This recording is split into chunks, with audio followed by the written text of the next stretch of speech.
찬송가 241장이 참 제가 볼 때는 참 고급스러운 찬송 같아요. 이게 처음 부를 때는 조금 어려웠었는데 아주 자주 불러보니까 곡조가 아주 너무나도 아름다운 그런 찬양인 것을 우리가 보게 됩니다. 어제는 제가 우리 노회 목사님 자녀 결혼식이 있어서 서울을 좀 다녀왔습니다. 아침 일찍 갔는데도 불구하고 차가 많이 밀리고 또 먼 거리라서 오후 늦게야 제가 집으로 돌아올 수가 있었습니다. 역시 오랜만에 서울을 가니까 서울엔 차가 많다. 가다가 길을 잘못 들어서 고생을 조금 했다 라는 표현을 드릴 수가 있습니다.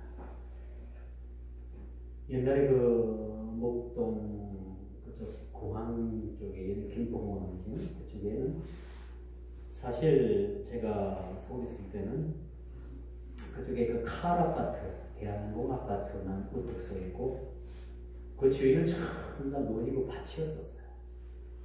근데 지금 가보니까 어디가 어딘지 분간을 못할 정도더라고요.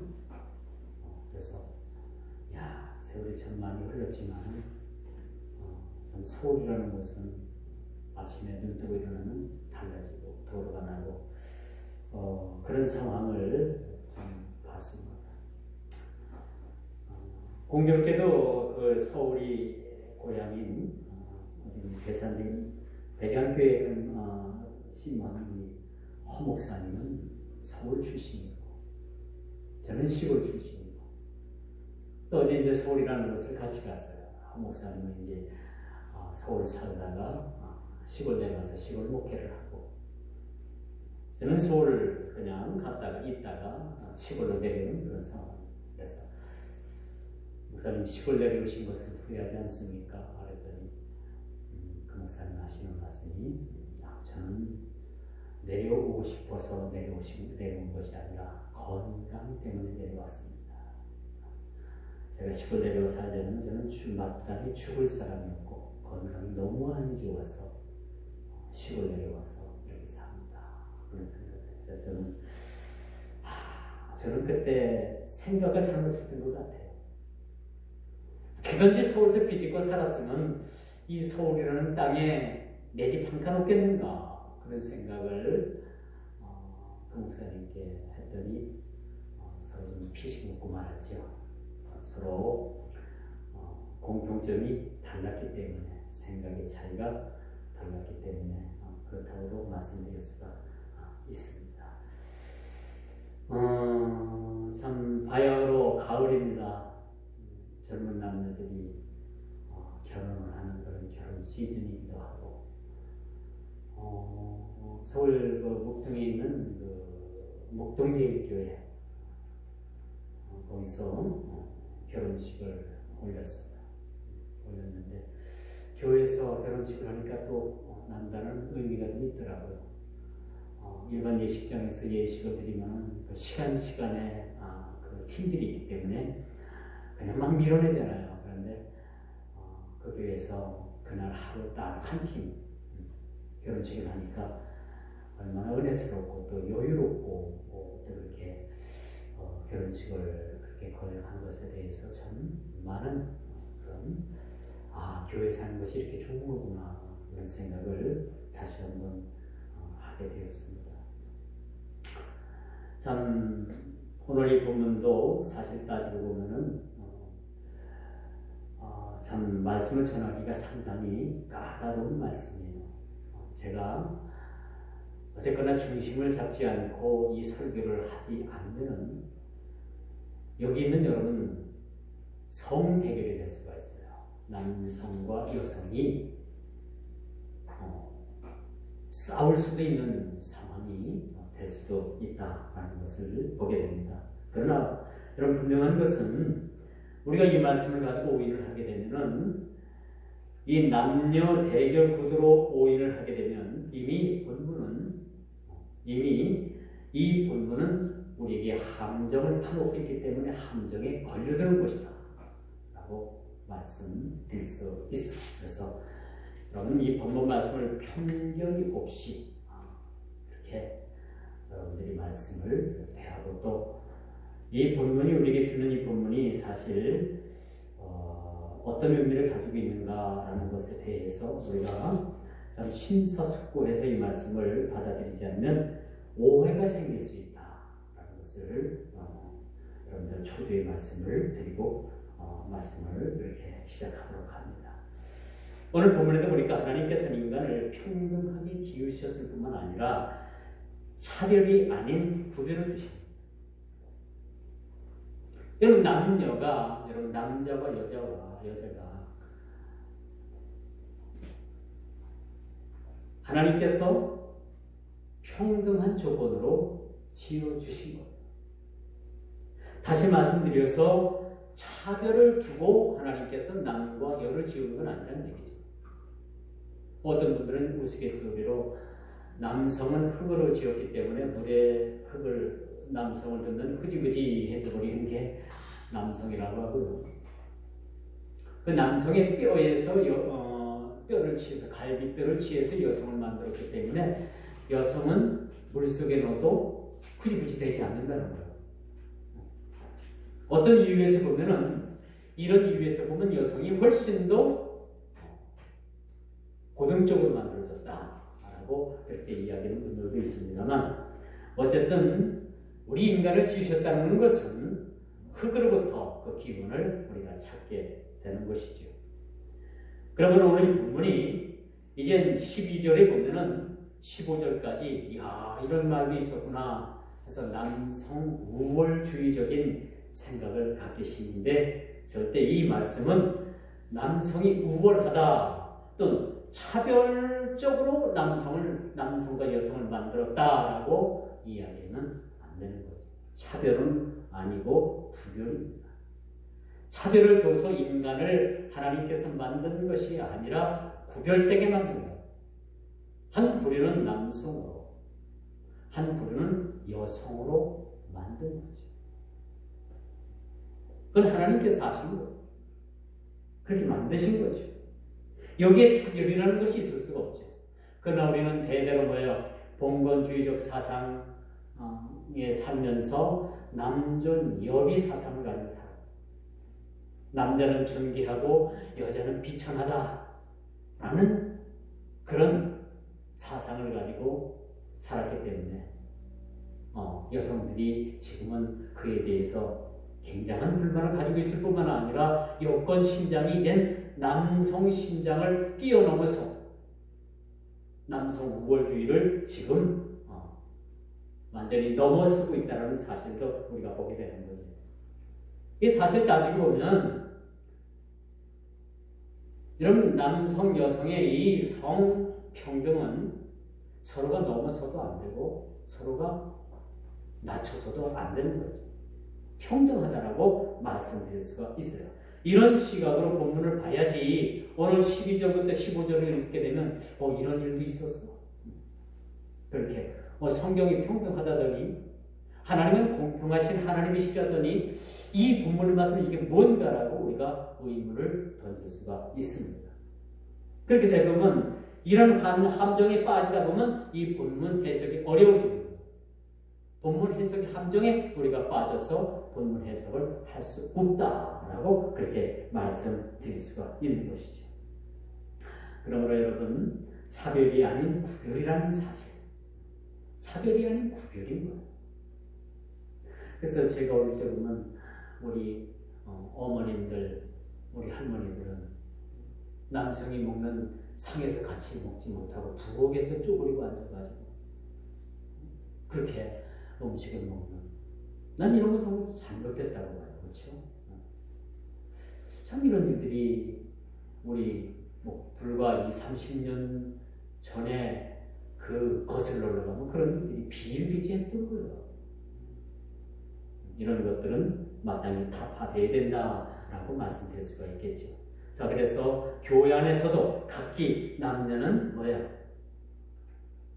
남녀는 맡은 일이 다를 뿐이지 모든 하는 일들은 다 같다라는 것을 우리가 보게 되는 거죠. 교회 안에서도 남성이 해야 될 일이 있고요. 그렇죠?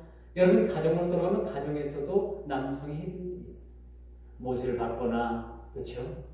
어려운 큰 물건을 무거운 물건들을 들거나 이런 것들은 구조적으로 남성이 잘하게끔 그렇게 구조적으로 만들어진 거예요.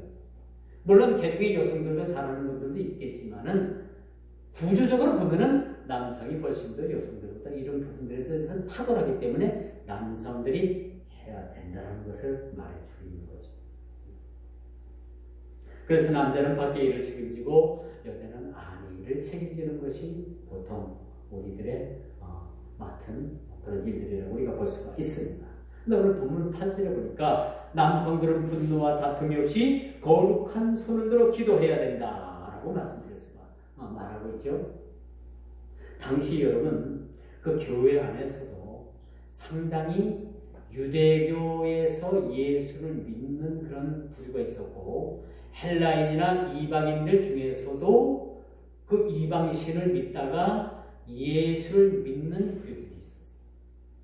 교회 안에서도 여러 계층의 부류가 있었다는 사실을 보게 됩니다. 한쪽 그룹은 직장을 다니는 직장인 그룹, 한쪽 그룹은 자영업을 하는 자영업 그룹, 한쪽 그룹은 학문을 하는 교수 그룹, 선생님들, 또 한쪽은 군인 그룹, 여러 계층이 모여 있었다는 것을 우리가 알게 되는 것이죠. 근데 여기서 유독 그렇게 유대인이었다가 유대교에서 기독교로 개종한 사람들과 헬라인이나 이방인이었다가 개종을 해서 예수를 믿었던 그 부류 간에 상당한 다툼과 알력과 이런 어떤 분노함이 있었던 것으로 보여지는 것이죠. 심지어 교회 안에서도 이런 계층 간에 상당한 다툼이 있었고 이런 일로 인해서 남성들이 엄청난 분노와 다툼이 있었다는 것을 성경은 우리들에게 직간접적으로 말해주고 있는 거죠. 그래서 사도 바울은 남자들이여 남성들이여 이젠 분노를 그치고 다툼을 그치고 우리의 그렇게 더러웠던 손을 깨끗이 해서 순결함과 고귀함과 하나님께서 보시기에 깨끗한 손을 가지고 손을 들어서 이제부터 너희들이 기도하지 않으면 안 된다는 것을 이 교회, 에베소 교회에 그렇게 말씀해 주고 있는 모습을 우리가 보게 됩니다. 교회 밖에서는 또 어떻게 했습니까? 교회 안에서도 이렇게 분노와 다툼이 있었다면 교회 밖에서도 엄청난 그들의 분노와 다툼이 있었다는 것을 우리가 보게 됩니다. 우선 우리가 본문을 들어가기에 앞서 왜 사도는 오늘날 이런 말씀을 우리에게 들려주고 있는가라는 것을 우리가 한번 생각해 보죠. 그것은 우리가 공적 예배 시에 있어서 예배의 모범의 기준을 제시하고 있는 거예요. 우리가 거룩한 공적인 이 공예배를 드리면서도 이 싸움과 다툼과 분노가 그치지 않는다면 우리의 이 예배는 사실은 형식적인 예배가 될지언정 온전히 하나님 앞에 드려지는 예배가 될 수 없다는 것을 단적으로 우리에게 보여주고 있다는 것을 우리가 알아야 하는 것이죠. 여기 본문을 보니까 예배의 모범의 기준을 제시해주고 있어요. 남성들은 분노와 다툼이 있어서는 안 된다는 것을 보여주고 있습니다. 그런데 이런 시대가 가는 갈수록 사람들은 포악해져요. 싸나워집니다. 우스갯소리 같지만은 요즘 아이들이 왜 이렇게 싸납고 자기 멋대로냐 우유를 먹어서 그렇다.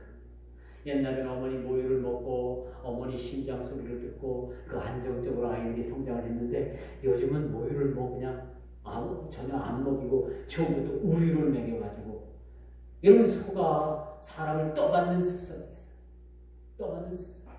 제가 전에 목장을 할 때 소들을 이렇게 쭉 보면은 제가 딱 목장 안으로 들어가서 물장 안으로 들어가서 딱 하면 소들이 서서 켜요. 제가 워낙 그냥 세게 타기 때문에. 근데 이 소가 가만히 여자만 보면 여자만 딱 보면 노리고 있다가 여자를 그냥 치워 머리로. 집사람도 떠받치고 저희 어머니도 뛰어받치고. 그래서 집사람이 지금 떠받친 그 후유증 때문에 지금도 가끔 이 등이 아프다고 얘기해요. 그때 그 충격으로 그렇다고 얘기해요. 이 소들도 남자들한테는 안 되더라고요. 근데 여성은 만만히 보고 여성한테는 그냥 가만히 있다 여성이 한눈 파는 사이에 그냥 탁 머리를 받으면 그냥 들어가서 탁 머리를 떨어져요. 그걸 보면 이 소들도 여성을 만만히 보는 경향이 있어요. 그렇다면 오늘날 예배자의 모습이 어떻게 되는가? 남자는 분노와 다툼으로 그 분노와 다툼을 가지고 예배에 임해서는 안 된다는 것을 오늘 본문을 통해서 우리에게 보여주고 있죠. 그러므로 예배를 통해서 우리가 전심으로 예배자의 모습으로 세워져 가야 되는 모습이 우리에게 필요하다는 것을 우리에게 보여주고 있습니다. 참 이런 이야기하면 시대에 뒤떨어진 이야기로 여러분들이 들을 수도 있을지도 모릅니다만 남성이 해야 될 일이 있고 여성이 해야 될 일이 구분되어야 된다고 저는 생각을 합니다. 그렇죠. 얼마 전까지만 해도 남성이 부엌을 출입한다는 것은 상상도 못했어요. 당연히 우리가 부엌에 물을 떠먹으러 들어가면 우리 할머니나 그런 분들은 야! 왜 너희들이 여기 들어왔느냐? 남자들은 여기 들어서는 안 돼! 라고 해서 부엌 출입까지도 막았던 때가 있었습니다. 그런데 지금은 어때요? 지금은 남녀 구별 없이 먼저 손 닿는 사람이 설거지도 하고 밥도 먼저 할 수 있으면 하고 그런 시대로 변해가고 있다는 거예요. 하나님께서는 이런 면에서 구별하는 것이 아니에요. 하나님은 우리 인간을 창조하실 때 남자는 부엌에도 들어오지 말고 그냥 여성이 해주는 밥만 먹고 딱 일어서라라는 이야기가 성경에는 사실 없습니다. 그렇죠? 근데 우리는 지금까지 그렇게 해왔어요. 저도 얼마 전까지만 해도 밥만 먹고 딱 일어나고 딱 물러났는데 어느 날 갑자기 압력이 들어왔어요. 아빠도 이걸 먹은 거는 최소한 설거지대에 갖다 놓으셔야 합니다. 점점점 압력이 들어오는데 지금은 설거지도 해야 됩니다.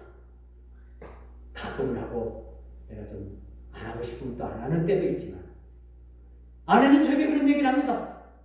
당신이 밥을 해야 됩니다. 이게 압력이 들어오는 이 압력이 나쁜 의미에서 제가 압력이 들어온다고 얘기를 하는 게 아니라 압력받솥에다가 밥을 해야 된다고 해서 그런 압력이 저에게 들어오는 거예요. 이것도 좋습니다. 여러분들이 쪽으로 알아들으면 되시고 그래서 밥을 해야 된다라는 그런 압력을 저에게 넣습니다. 거기에 대해서 제가 불만은 없습니다. 제가 하게 되면 해야 되겠죠. 또 제가 못할 상황이면 또 못할 수도 있는 거 아닙니까? 이것이 사실은 가족입니다. 이 하나님께서 특별히 우리에게 남자는 뭘 해야 되고 여자는 뭘 해야 되고 이렇게 구분 짓진 않으신 거예요. 최소한 우리의 생활만큼은 그렇다는 거예요. 여자가 무엇을 받을 수도 있죠. 그게 흉입니까? 흉은 아니에요. 그게 무엇이에요?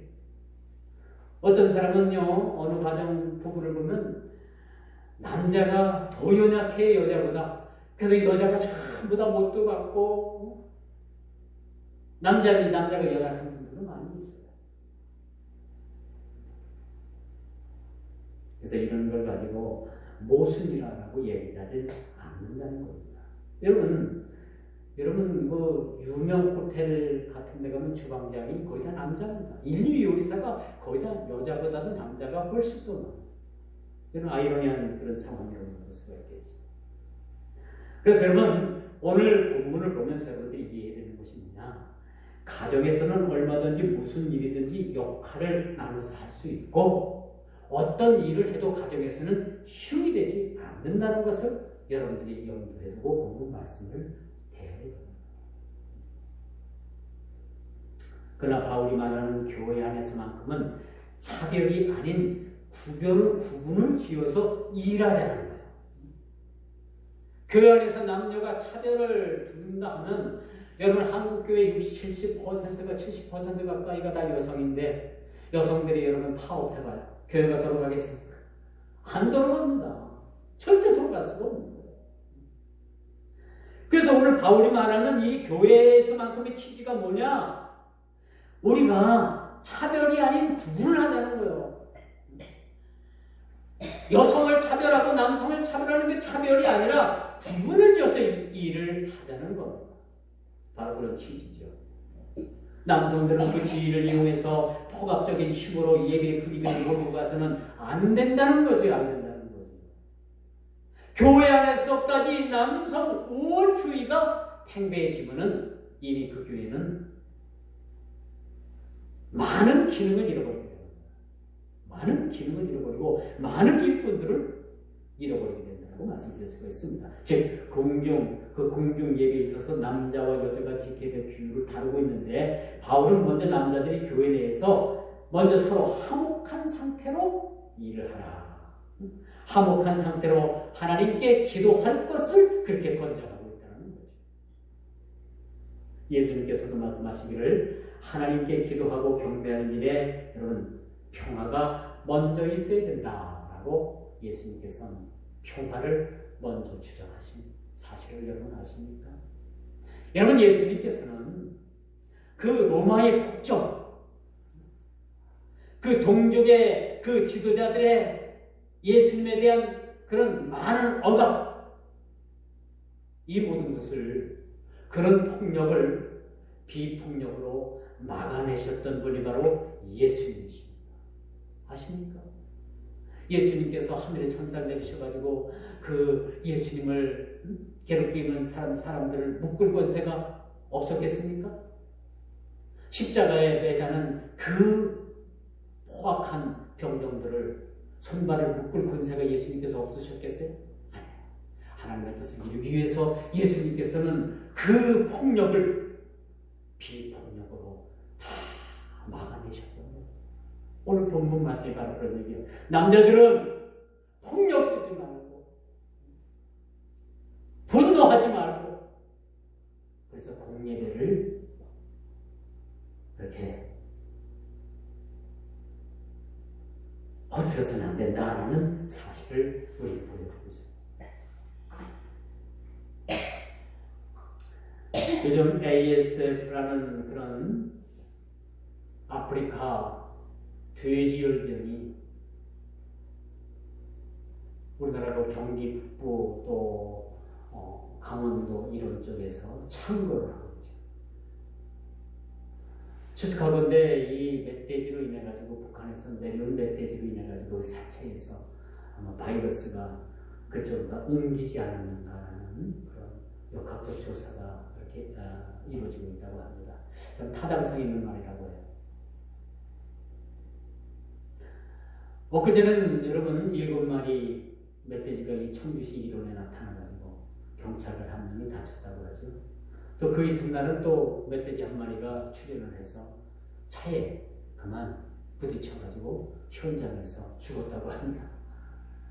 요즘 멧돼지들이 왜 이렇게 난폭하고 왜 이렇게 도심에 나타나고 사람에게 해를 끼치고 농작물에 해를 끼치고 더 큰 것은 그 돼지 열명을 옮긴다는 사실에 아주 요즘 굉장히 긴장을 하고 있는 모습을 우리가 보게 됩니다. 우리가 생각하는 이 멧돼지 참 포악한 것 같아요. 그렇죠? 사람한테 막 대들고 사람을 막 물고 핥히고 떠받고 마치 저는 요즘 이런 상황을 보면서 이런 불안한 사태를 보면서 사도 바울이 교회 안의 남성들이 얼마나 이렇게 폭압적이고 억압적이고 이렇게 분노했으면은 남성들이요 포갑하지 말고 분노하지 말고 부드러운 사람들이 되거라.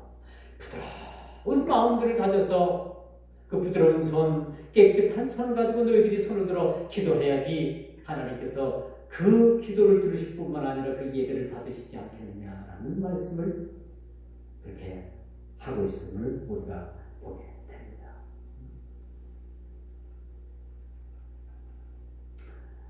사실은 멧돼지뿐이겠습니까? 성경 디모데후서 3장 3절에 보니까요. 무정하며 원통함을 풀지 아니하며 모함하며 절제하지 못하며 싸나우며 선한 것을 좋아하지 아니하며 이런 사실이 마지막 때에 나타나는 사람들의 모습이다. 겉모습은 편안한 것 같고 웃는 것 같아도 속으로는 뭐야? 저먼스 같은 거 어디 들어보자. 그러나 악한 마음, 원수된 마음들을 다 많은 사람들이 품고 살아가게 된다. 이것이 세상에서 국한된 이야기가 아니라 이런 이야기가 교회 안에까지 들어와가지고 교회 안에서의 그 남성들이 싸납고 분노하고 그런 모습들이 교회 안에서도 비춰졌다라는 사실을 보입니다. 1년에 한 번씩 여러분 청주시 기독교연합회에서 교단별 배구대회를 합니다. 그 교단의 목사님들이 이제 선수로 나눠가지고 그렇게 운동을 하게 되는데 교단별로 다 특색이 있어요. 가장 거칠고 막 게임을 하다가 좀 불만이 있으면 막 욕을 하고 막 넘어가지고 막 삿대질하고 싸울 것 같이 막 하고 하는 교단이 기장측 교회 목사들이 상당히 거치고 욕도 하고 그 사람들 막걸리 한 잔씩 막 하고 그러고 사람들이 굉장히 싸납고 좀 거친 면이 있어요. 데모도 많이 합니다. 정부에 대해서 막 나가서 막 데모도 막 하고 여러분 그 옛날에 그 육군사관학교 옆에 그 수유지 쪽에 그 보면은 한신대학교가 있었어요. 그게 이제 기장직 신학대학교인데 거기 보면 매일 데모예요. 맨날 경찰들이 들어가서 막 치기탄 쏘고 학생들 막 뛰들고 막 그냥 돌 던지고 신학교에서 여러분 선지동산에서 여러분 신학에 대해서 그렇게 논하고 공부하고 연구해야 될 그 시간에 들어가서 나가서 데모하고 굉장히 정치색 경향이 굉장히 세요. 지금은 모르겠어요. 옛날에 제가 볼 때 그랬습니다. 지금도 만만찮아요. 지금도 뭐 교단별 배구대회 하면 와서 시비 걸고 싸움 걸고 하는 사람들이 다 그쪽 사람. 누구라고 제가 얘기는 못하겠지만 그쪽 사람들이 상당히 거칠고 어떻게 보면 목사다운 그런 기질들이 없어요.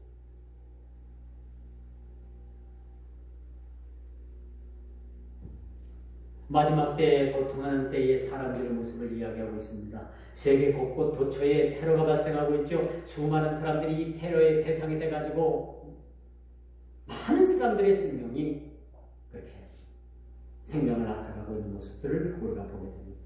그 인간으로서는 상상도 할 수 없는 얘기죠. 이렇게 폭력적이고 이런 일들이 교회 밖에서 일어나는 것들뿐만 아니라 교회 안에서도 이것들이 일어난다고 하는 여러분들. 당시 디모데가 목회하고 있었던 그 에베소 교회 이런 일들이 있었다고 하면 여러분 상상이나 할 수가 있겠습니까? 실제로 교회에 이런 일들이 일어나게 됐다. 유대인 계열 계층과 헬라인이나 이방인들 계층이 서로 충돌이 이런 상황에서 기도밖에는 답이 없다는 것을 바울은 그렇게 가르쳐주고 있죠. 너희 손은 깨끗이 하라. 깨끗한 마음을 가져. 그리고 너희들이 손을 들어서 기도하라. 문제를 위해서 기도하라.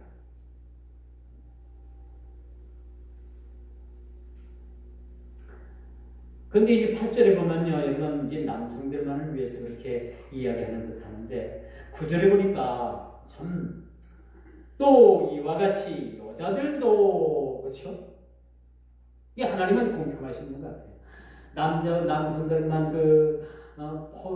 폭력적이고 억압적이고 분노하고 그런 부분에 대해서만 질책하는 것이 아니라 오늘 구절에 보니까 우리 오늘 사도는 우리에게 어떤 말씀을 하냐? 또 이와 같이 여자들도 별반 다른 것이 없다는 얘기예요.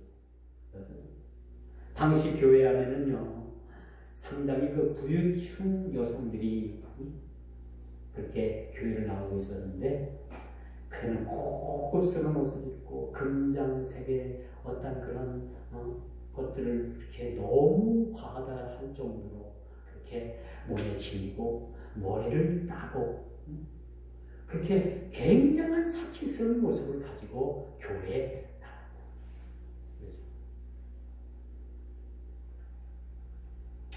이런 일에 대해서 사도 바울이 그 당시에 그 여성들을 향해서 이 말씀이 오늘날 여성들에게도 부분적으로 적용될 수도 있겠지만 이래서는 안 된다. 예전에 어떤 분이요 반바지에다가 여름에 슬리퍼를 신고 교회 슬리퍼를 질질 끌고 교회에 나왔어요. 이게 보기 좀 그렇잖아요. 주일 예배인데 이런 것들을 삼가야 되는 거예요. 여성들도 마찬가지예요. 옷을 단정하게 입고 오늘 본문 말씀을 봐요. 뭐라고 했습니까? 여자들도 단정하게 옷을 입어야 하는데 어떤 사람은 연예인처럼 막 부쩍부쩍하는 무대 옷을 입고 와가지고 많은 사람들의 시선을 끌면 많은 사람들이 그 사람의 신경 쓰여서 예배가 제대로 되겠냐는 얘기 안 되잖아요. 그렇죠? 예식장에 가려면 예식장에 맞는 옷을 입고 가야 되고 장례식장에 가려면 장례식장에 맞는 옷을 입고 가야 돼요. 그렇지 않겠습니까? 마땅히 예배드리러 예배당에 나오면 그렇다고 매일 여러분들이 새 옷을 사입고 나가는 얘기는 아니에요. 매일 정장하는 얘기는 아닙니다. 그래도 같은 옷이라도 잘 빨아서 잘 다림질해가지고 그렇게 성의 있게 입고 나오면 그게 하나님 앞에 벌써 주심이 하나님께서 먼저 기뻐하시는 일들이 아닙니까? 머리를 따고 머리에 금장색을 하고 어떤 색을 주렁주렁 달고 여러분들 웃긴 게 하나 있죠. 가끔 북한에서 나오는 TV를 보면 왜 그쪽 사람들은 가슴에다가 이 윗돌이 기장까지 전부 다 막 주렁주렁 뭘 달고 나오고 맨 훈자 같은 걸 주렁주렁 달고 나오는데 그걸 보면 여러분 뭔 생각해요? 이야 진짜 저 사람들 촌스럽다. 응? 근데 우리나라 군인들 어때요? 여기에다가 그쵸?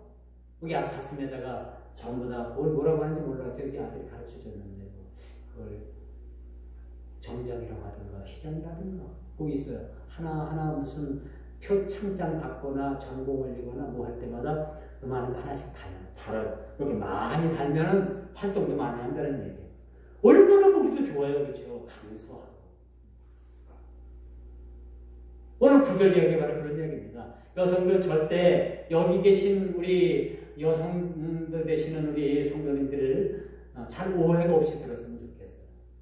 꾸미는 것이 나쁜 것이 아니라는 거예요. 멋내는 건 좋다 이거예요. 그런데 너무 과하게는 하지 마요. 이렇게 못하는 사람이 위화감 생기고요. 이렇게 못함으로 인해 갖고 파당이 갈린다. 그러면 여러분 교회 나올 때 무대에서 슬픈 옷을 입고 나올 필요는 굳이 없다라는 것을 우리에게 말해주는 거죠. 이렇게 수천 년이 흘렀습니다. 이 말씀이 우리에게 전해졌을 때 지금도 마찬가지입니다.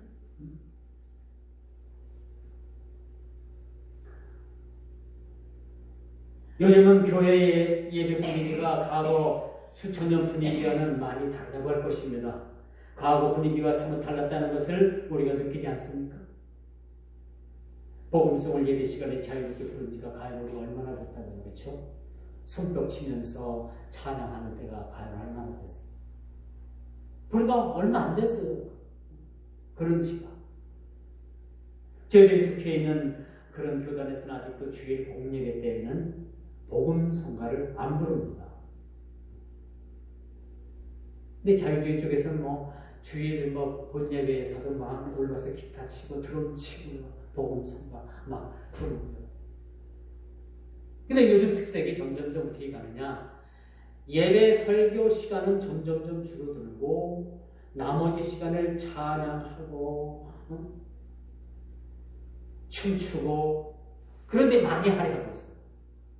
소위 열린 예배라고 해가지고 우리나라에서도 상당히 열린 예배가 들어오면서 이게 참 공론화되고 이것이 서로 문제가 된 적이 많이 있습니다. 점점점 예배가 그렇게 들어가고 있어요.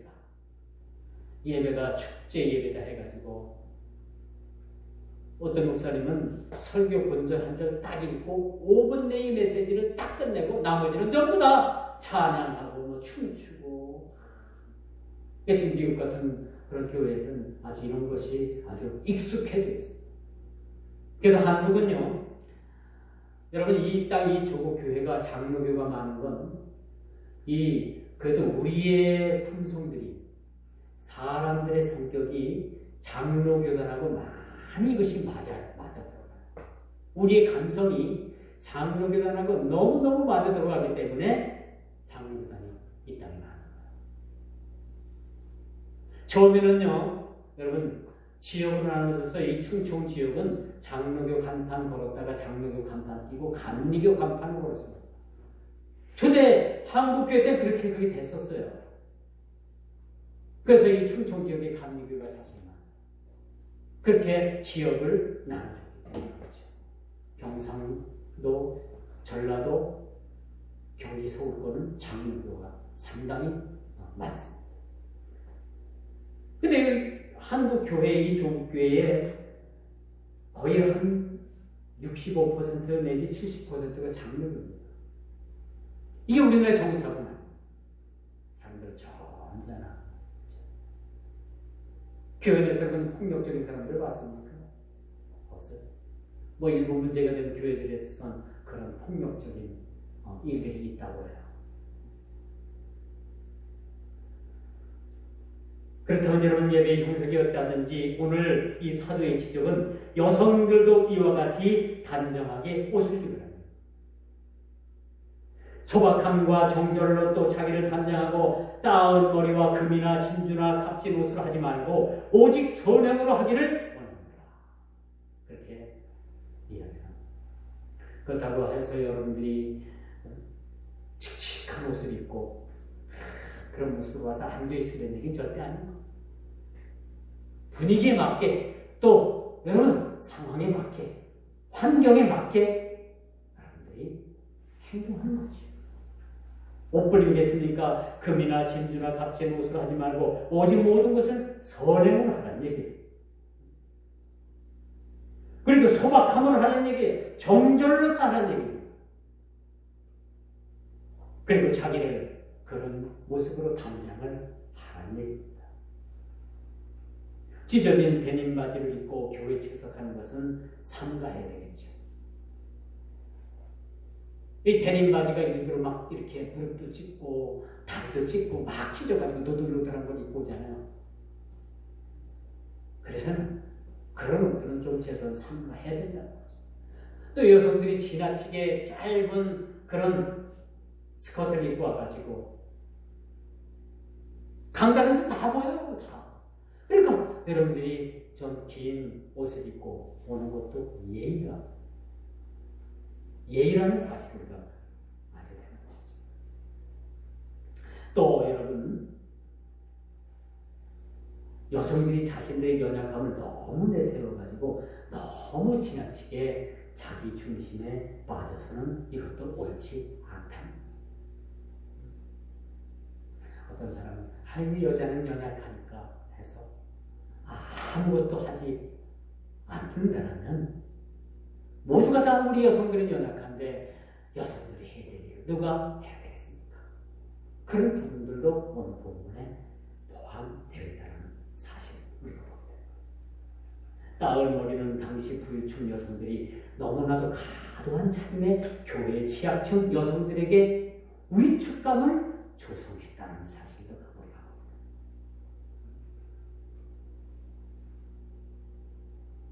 몇백만 원짜리 옷을 고치고 나오면 위화감 생기잖아요. 이런 건 여러분들 예시장 같은 데 있고 어디 여러분들 파티장 같은 데 입으시지. 사실 몇백만 원짜리 입어도 본인이 이야기하면 뭘 10만 원짜리인지 몇만 원짜리인지 알게 뭡니까? 근데 꼭 그렇게 몇백만 원짜리 입으면 뭐야? 이거 몇백만 원짜리라 라고 이야기하잖아요. 그렇죠? 그리고 거기서 또 위축감이 생기고 이런 부분들을 우리가 참 조심하라는 얘기죠. 근데 여기서 우리가 남녀를 통틀어 사도가 오늘 하고 싶은 말은 뭐냐? 경건한 마음의 자세를 가지고 거룩한 손을 들어, 그리고 여자들도 똑같이 거룩한 심령을 가지고 예배자로서의 그런 모습으로 나가야 된다는 사실을 우리에게 알려주는 것입니다. 그러면 오늘 본문 11절 말씀부터 제가 말씀을 전하기가 참 어떻게 보면 곤란한 말씀이 이제 시작이 됩니다. 짧게 전하려고 합니다. 왜? 오해를 할 수도 있을 것 같기 때문에. 11절에 뭐라고 말씀하셔요? 11절 일체 순종함으로 조용히 배우라. 여러분 학계에 보면 여성들이 상당히 권위를 가지고 아주 그 학문에 권위를 가지고 있는 여성분들 많이 있어요. 이런 분들을 누가 가르치겠습니까? 그렇죠?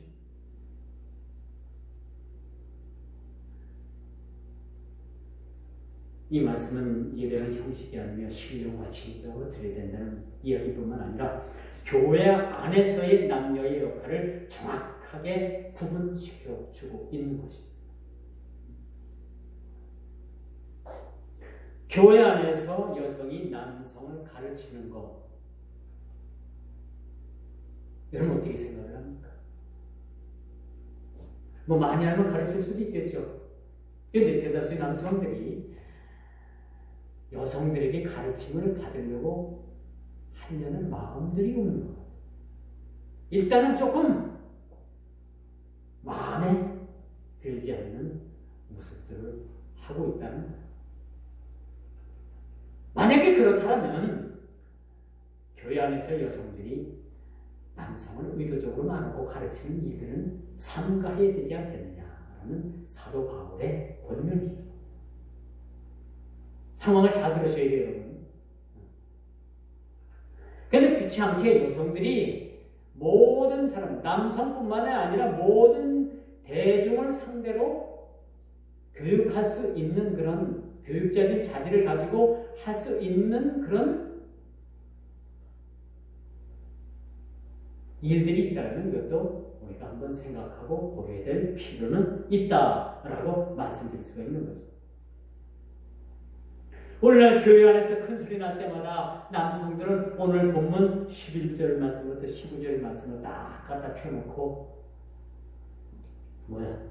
남성들이 우월합니다. 여자들은 제발 좀 조용히 좀 해주십시오. 이 말씀을 가지고 누르려고 해요. 그래서 사도 바울도 실질적으로 이렇게 의도적으로 여성이 남성들을 따로 많고 이렇게 하는 것은 이것이 모양새가 별로 좋지 않다. 그렇게 얘기합니다. 그리고 여자가 남자의 머리에 손을 얹는 것을 그렇게 금하고 있어요. 자식은 상관없는데 부부간에는 맞아요. 여자가 남성의 머리 위에 손을 얹는 것은 오늘 금하고 있어요. 그리고 여성에게 목사 안수 주는 것을 금하고 있어요. 오늘 본문을 근거로 해서 우리 합동교단, 고신교단, 합신교단, 이 대한민국에서 이 세 교단만 여성에게 목사 안수를 주지 않습니다. 통합이나 저쪽 감리교나 선결교나 뭐 기타 장로교, 통합식이나 이런 데는 다 여성도 목사 안수를 줍니다. 이게 어디까지가 이제 하나님 앞에 가서 뚜껑을 열어봐야 되겠지만은 이 말씀을 근거로 우리 교단에서는 여성에게 목사 안수를 주지 않습니다. 심지어 충신 신대원을 나왔어도 목사 안수를 주지 않아요. 그래서 총신에서 우리가 같이 공부했던 아주 똑똑한 여자 전사님들이 다 타교단으로 가요. 목사 안수 받으려고. 그래도 우리 교단에서는 그런 유능한 인재들을 빼앗겨도 여태까지 목사 안수에 대해서 올해도 부결을 했어요. 불가하다라는 이야기가 나왔습니다. 요 가지 요거 빼놓고는 교회 안에서 남녀 구별 없이 다 할 수 있어요.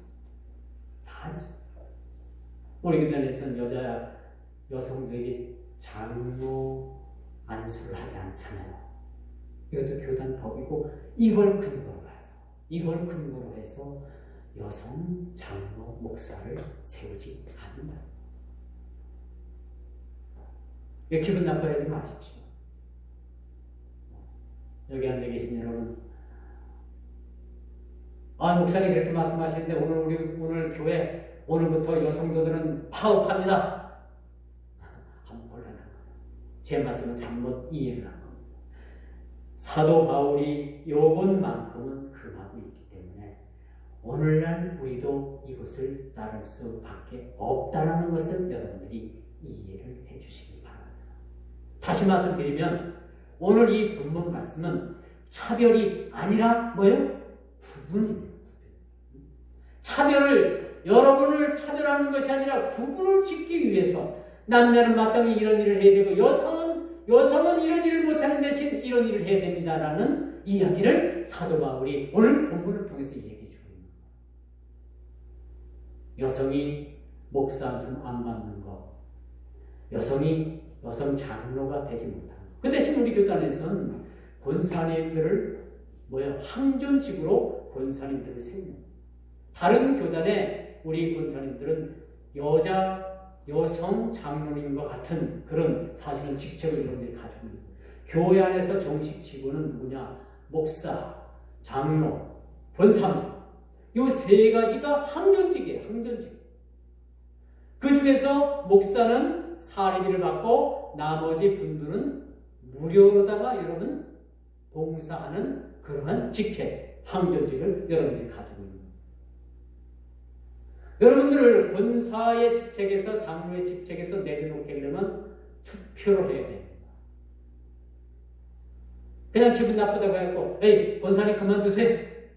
장로님 그만두세요. 그렇게 하는 게 아니라 정당한 헌법에서 투표를 해서 불신임 투표에서 3분의 2 가결이 나오는가 교회 정관에서 2분의 1이 나오는가 그것을 통해야지만이 그 직책에서 내려올 수 있는 거예요.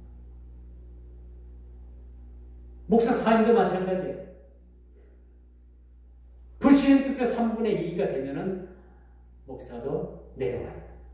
목사 직책은 가지고 있지만은 그 당회에서 내려와야 되는 거죠. 이렇게 엄중한 사실은 여성들에게 어떤 올가미를 메고자 하는 것이 아니라 발목을 잡게 하는 것이 아니라 발목을 잡겠다고 하는 이 말씀이 아니라 교회 안이나 교회 밖이나 여러분들이 가정으로 돌아가면 교회 가정에서나 여성의 역할이 따로 있고 남성의 역할이 따로 있다는 얘기예요. 여러분들이 가정에 들어가서는 남편의 발목을 잡고 기도를 하든지 아내의 머리에 손놓고 기도하든지 상관없는 교회 안에서는 여러분들이 마땅히 여러분들이 구분해서 할 일을 감당해야 된다는 것을 말해주는 것이죠. 12절입니다.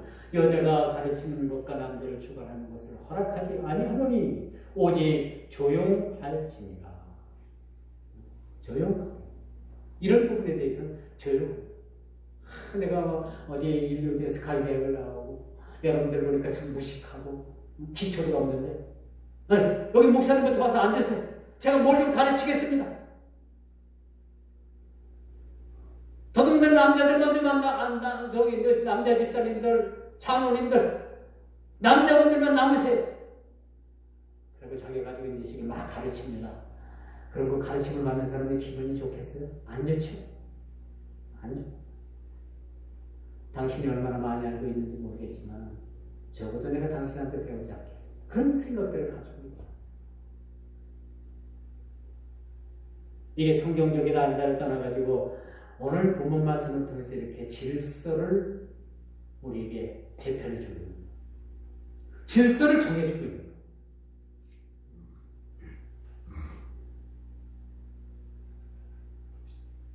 이제 말씀의 결론을 맺습니다. 이제 우리는 창조의 질서를 통해서 남녀의 기능 차이와 창조 질서를 언급한 것으로 우리가 이해를 합니다. 남자를 먼저 지으셨고 남자의 갈비뼈에서 취해서 여자를 먼저 지으셨고 이게 순서를 이야기하는 건 아니에요. 순서를 이야기하는 것이 아니라 누가 먼저다 누가 후다를 얘기하는 것이 아니라 적어도 창조 질서는 이런 창조 질서 측에서 보면 이 정도는 우리가 질서를 유지해야 된다라는 것을 앞서거니 뒤서거니 내가 먼저 네가 먼저니 그 얘기가 먼저가 아니라 하나님의 창조의 질서에 따라서 우리도 그 질서에 따라서 신앙생활을 하자는 것. 그것이 오늘 본문의 말씀이라고 볼 수 있습니다. 절대로 성차별이 아닙니다. 절대 성차별 얘기를 하는 게 아닙니다. 여러분들이 행여나 이 성차별에 대한 이야기라고 여러분들이 지금 듣게 되면 이 본문만 말씀이 아무것도 들어오는 것이 없어요. 오히려 여러분은 성차별하고 계시네. 억측된 마음만 여러분들에게 생길 수밖에 없는 거예요. 본문이 안 보일 뿐만 아니라 우리가 이런 오점을 통해서 함정에 빠질 수밖에 없다는 것을 제가 초두에 말씀드렸지 않습니까? 이 말씀은 여러분 모두를 함정에 빠뜨리자는 얘기가 아니고 차별을 하자는 얘기가 절대적 아니고 구분을 통해서 여러분 각자 다름을 인정하자는 얘기예요. 그렇지 않겠습니까? 구분을 통해서 각자 다름을 인정하고 그것을 사도 바울이 우리에게 말씀하신 그 말씀을 겸허하게 우리가 신앙으로 받아들이자는 얘기입니다.